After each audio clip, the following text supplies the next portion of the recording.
દહીં તો દેખાતું જ નહીં, તેલ જ દેખાય. મને આવો વોર્ડરૂમ જોઈએ છે. Good morning all of you, welcome to the DJ vlog. કેમ છો બધા? હોપ બધા મજામાં જશો અને બધાને મારા વ્લોગ જોવાની મજા આવતી જશે. તો જો તમને મારા વ્લોગ જોવાના ગમે તો બધાને કહેજો, અને નહીં ગમે તો ફક્ત મને જ કહેજો. સો ગાઈઝ, અત્યારે છે અમારું શૂટ અને હું ચલો ફટાફટ રેડી થઈ જાઉં અને ફ્રેશ થઈને પછી કરવાનું છે શૂટ. અને કેનું શૂટ છે તે તમને કાલના વ્લોગમાં બતાવેલું હતું કે તેલની બોટલ આવી છે, બસ એનું શૂટ છે. તો કઈ રીતનો કોન્સેપ્ટ કર્યો છે તે બધું જ તમને વ્લોગમાં જોવા મળી જશે અને રીલ તમને જોવા મળશે મારી ઇન્સ્ટાગ્રામ આઈડી પર.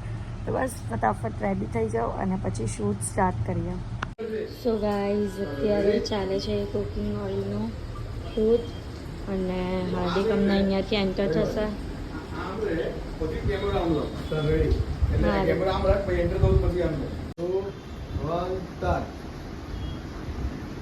આજે જમવામાં શું છે વાઈફી? ગાઈસ, હવે ધ્રુવીનો સીન છે. ચલો સ્ટાર્ટ છે. તમને જે પસંદ છે તે તીખારી અને ગરમા ગરમ રાઈસ. મારા દર્શનભાઈ અમારા રસોડા પર રાજ કરી રહ્યા છે. અહીંયા ને અહીંયા તેલ તો એટલું બરું છે ને, દહીં તો દેખાતું જ નહીં, તેલ જ દેખાય. ઉપરથી સોડ લે, ઉપરથી સોડ લે, ઉપરથી સોડ લે, ઉપરથી. હા, એમ તેલ બહુ બરું દેખાય છે. હા, જા ઓઇલ વાળીએ જોયું ને તું ગઈ. હા, પહેલે કીધું.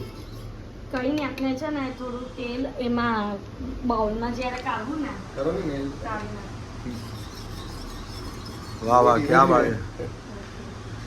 એ કઈ એક્સપ્રેસ હાઈવે છે. તો આયરો 8 ચમચો લાવ, કોઈ અલગ લાવ ને. કેમ અલગ લેવાનું કામ છે? ચમચો લાગે છે. અરે બહુ પ્રોફેશનલ એમ. હે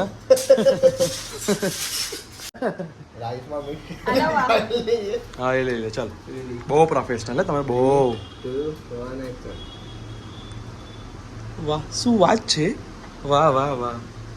સ્મેલ તો હારી આવે પણ ખબર નહીં. કન્ટિન્યુ રાખજો. વસુંધરા ઓઇલ. ગાઈઝ, આ બધી ઇન્ગ્રેડિયન્ટ્સ લાગી છે ધ્રુવીએ. હે નમક જ નહીં નાખ્યું કારણ કે રાઈસમાં નમક બહુ વધારે પડી ગયું છે. રાઈસ મારાથી છે ને અમારા આઈડુઆ ખાઈને પણ બતાવવાનો છે વિડીયોમાં, અને મારાથી તેલ બહુ બધું વેરાઈ ગયું. તો હવે એક હેક કેમાં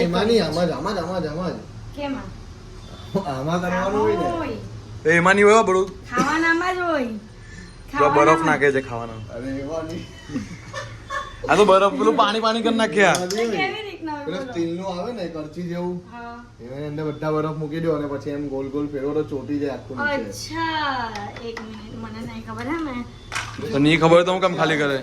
જો. ખાલી નહીં ખબર હોય તો નહીં કરવાનું. આ વાત થઈ ગઈ આઈડિયા. કઈ આઈડિયા પણ ચાલે. આ ભાઈ નવું લઈને ચાલ્યા આવે છે. બરાબર છે. એની અંદર બધા ટુકડા નાખી દો. એ ભાઈને ભૂખ લાગી ગઈ છે એટલે બધી તૈયારીઓ કરે છે. બરાબર. હવે હા એમ. એ પનીર લેવાનું ગાંડું. એ ભૂલમાંથી હવે ચાલ્યું ગયું ભાઈ. પનીર જવું જોઈએ. કાં છે નીચે, નહીં ચોટતું બરફ એટલે એ નહીં. એટલી મોટી ગડબડ થઈ ગઈ ને, તેલ વધારે આવ્યું છે એટલે હવે અહીંયા જુગાડ કરીએ છે. ને જો આગળથી તેલ વેર્યું તો પાછળ જોડાયું, પાછળથી વેર્યું તો આગળ જોડાયું. ચલો. ચલો. સારો છે. બહુ ગંદો ખાવા થઈ ગયો, ટેસ્ટ કરો ખાલી. માર નહીં કરવો. પણ અમને તમારે ખાવું જ પડે. ખાવા યાર જલ્દી ભાઈ.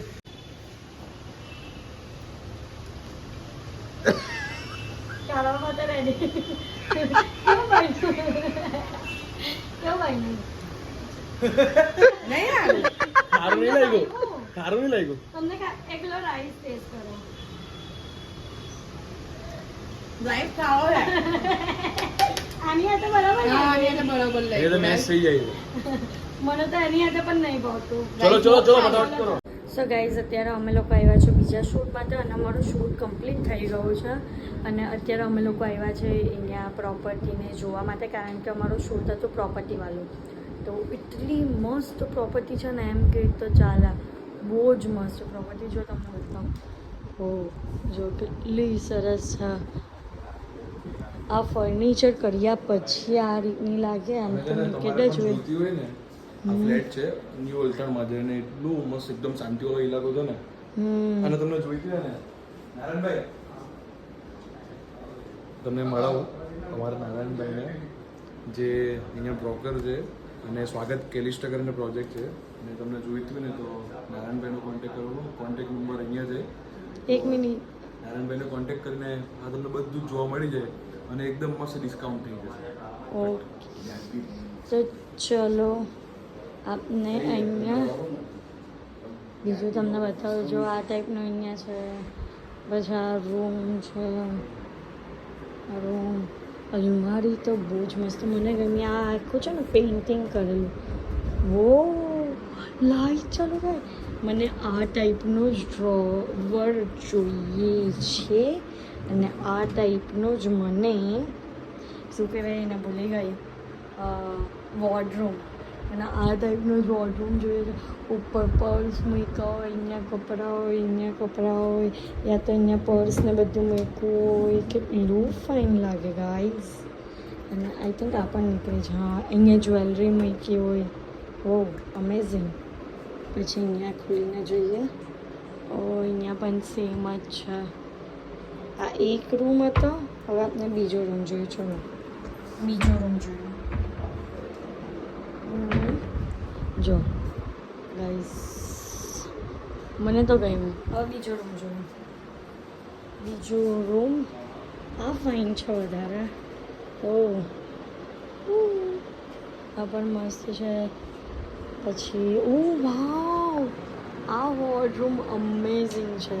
મને આ ટાઈપનો વોર્ડરૂમ જોઈએ. પેલો કેન્સલ ગાઈઝ. અહીંયા જ્વેલરી મૂકવાનું છે. અમેઝિંગ. અહીંયા ટી શર્ટના કપડાં પણ લટકાવેલા છે આ રીતના મૂકવાના. નીચે હિલ્સ મૂકેલી. વાહ ભાઈ હાર્દિકા ખાલી વોર્ડરૂમ જો યાર. મને આવો વોર્ડરૂમ જોઈએ છે. પહેલાં મેં બાજુનો વોર્ડરૂમ જોયો તો મને એ ગમ્યો. તો એ બાજુનું પણ બતાવો. ખોલે ને તો આમ એટલું મસ્ત. પછી હું અહીંયા આવીને તો મને વધારે આ ગમ્યું. Amazing guys. પણ આ છે ને મને મારા કપડામાં તો નાનું પડે ગાઈઝ. પણ ચાલ્યું જાય. જો આ છે બાજુમાં આવા ટાઈપનો વોર્ડરૂમ છે. અહીંયા તો 3 રૂમ છે. આ તો 3 BHK છે અને આનું પણ ઇન્ટિરિયર ગાઈઝ બહુ જ સરસ છે. અમેઝિંગ. જો અને અહીંયા પણ વોર્ડરૂમ વધારે ફાઇન છે. અહીંયા પણ એક રૂમમાં ચડિયાતું છે ગાઈઝ. જો આ વોર્ડરૂમ અહીંયાથી આઈ થિંક આ ખુલે છે. સેમ છે લાઇટ અકોર્ડિંગ કે આવી રીતના લાઇટ ચાલ. બટ આ થોડું મોટું છે ને આનું પણ લોકેશન બહુ ફાઇન છે ગાઈઝ. ઓ અમેઝિંગ. અને અહીંયા પણ વોશરૂમ. Nice nice nice. અહીંયા આપણે કંઈ પણ વસ્તુ મૂકી શકીએ છીએ. પ્રોડક્ટ. વાવ વાવ વાવ. સો ગાઈઝ આજે હું બપોર પછી ફ્રી હતી અને ઘરે જ હતી તો મેં વિચાર્યું કે હું મારું વોર્ડરૂમ અરેન્જ કરું. તો જો મેં આટલું તો કરી દીધું અને આ ખાનામાંથી મેં કાઢી આટલી બધી ટી શર્ટ્સ. આમાં બધી ટી શર્ટ જ છે ગાઈઝ. એક પણ વન પીસ કેવું નહીં. આ પોર્શનમાં સ્વેટ ટી શર્ટ છે લોંગ અને આ પોર્શનમાં છે વન પીસ. આ પોર્શનમાં છે જીન્સ. બધા અલગ અલગ. અને ઉપરના પોર્શનમાં તો ટોપ્સ અને છેક ઉપરના પોર્શનમાં છે કુર્તીઝ ટ્રેડિશનલ આઉટફિટ. તો અત્યારે આ બધું કાઢ્યું. હવે વિચારું કે હું વિચારું કે કેટલા ટાઈમથી મને મળતું નહીં હતું ને એમાંથી કેટલા બધા જે ટોપ્સ છે જેમ કે આ છે એ બધા નવા છે જે મેં એક પણ વાર નથી પહેર્યા અને જે હવે મને નથી આવતા મને ટાઈટ પડે છે તે બધા મેં અહીંયા કાઢ્યા છે. Jeans one piece. હવે હું ટી શર્ટમાંથી પણ કાઢીશ. ચલો કામ પર લાગી જઈએ. ના કપડાં મેં બધા આની અંદર પેક કરી દીધા એટલે મારે વધારે લોડ નહીં પડે અને સ્પેસ રહે. અને બધા સમરના કપડાં આ રીતે મેં મૂકી દીધા છે કે જે મને આગળ જ મળી જાય. તો મારો વોર્ડરૂમ આખો રેડી થઈ ગયો છે. ઉપરનું થોડું ઘણું સેટ કરવાનું છે બટ બધું કમ્પ્લીટ જ છે. ખાલી પરફેક્ટલી મૂકવાનું છે બસ. આખો મારો વોર્ડરૂમ રેડી થઈ ગયો છે. અને આટલા બધા કપડાં એક્સ્ટ્રા નીકળ્યા છે. એક્સ્ટ્રા.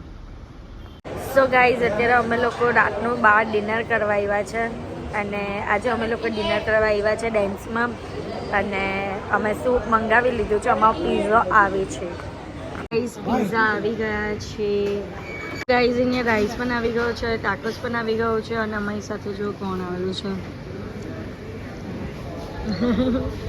ખાવામાં ધ્યાન આપો. બધાના હાથમાં કોઈના પણ હાથમાં ફોન દેખાય. સ્ટીક મોકલજો સ્નેપ. તમારા હાથમાં ફોન હોય છે.